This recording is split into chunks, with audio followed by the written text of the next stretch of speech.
Do you have a Yukon Quest story from your active times? I've got a few stories. I bet you have, eh? There's one story. There's one place in the. Have you covered the Yukon Quest? Have you been here for the quest? No, not yet. Not yet. And I just met Gary, so he told me a few stories. Yeah. There's one place in the Yukon Quest. It's a very big mountain. It's called Eagle Summit, and it's very steep. And when you're on the question I asked you, I'll ask you.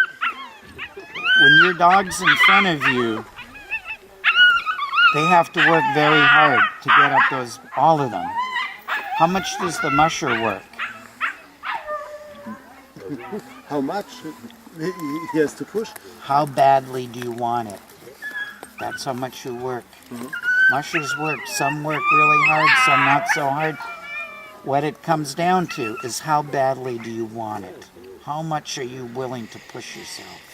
So on Eagle Summit, this was near the end of my career, not the beginning. Every year, because the race reverses itself. One year it starts in Whitehorse and goes to Fairbanks. Next year, Fairbanks to Whitehorse. So every second year, you get to go up the really, really steep part of it. And this one time, it was probably, I don't know, around the 20th time or so that I ran the quest.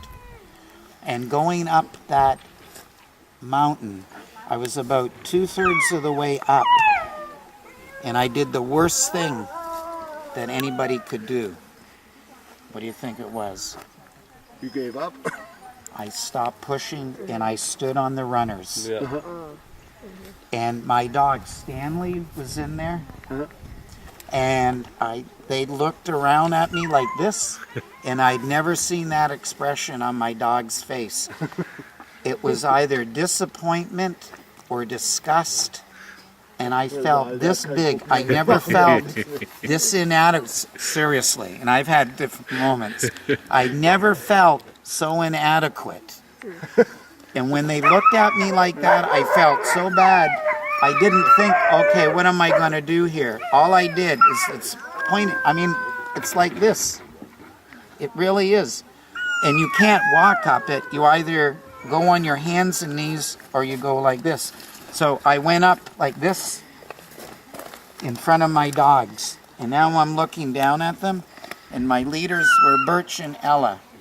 And they're looking at me like this. We never did anything like this. And my heart was beating like this because I was really out of breath. And as I got older, I couldn't push anymore. My legs were kind of cramping and it kind of shake a little bit like that. And so I looked down at them and I whistled. Because that's how I train my puppies. These little guys I train always.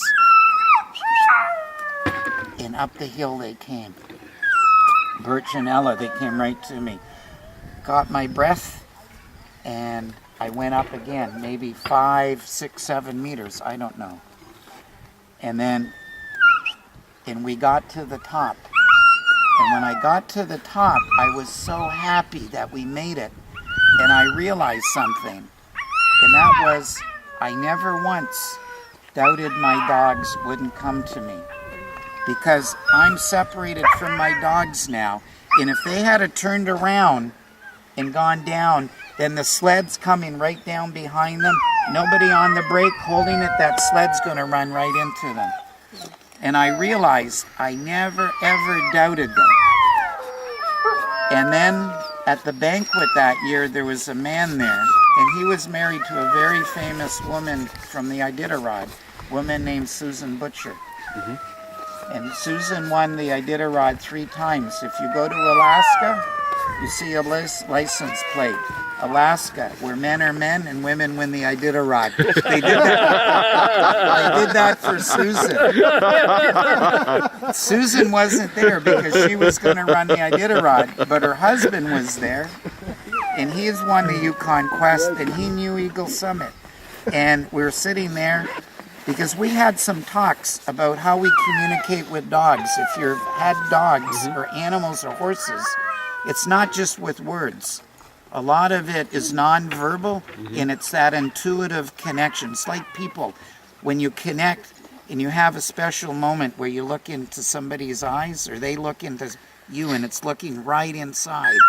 We don't do that all that often, but it happens at certain times.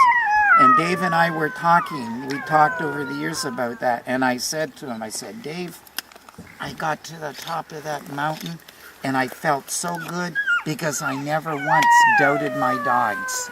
And you know what he did? He looked in my face like this and he said, Frank, what do you think would have happened if you had doubted them?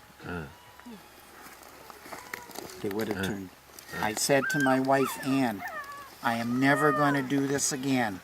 I will never ever do this again because next time maybe I would doubt them.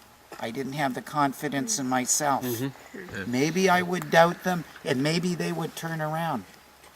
But 2 years later, going back up, I swear I never ever stepped on those runners.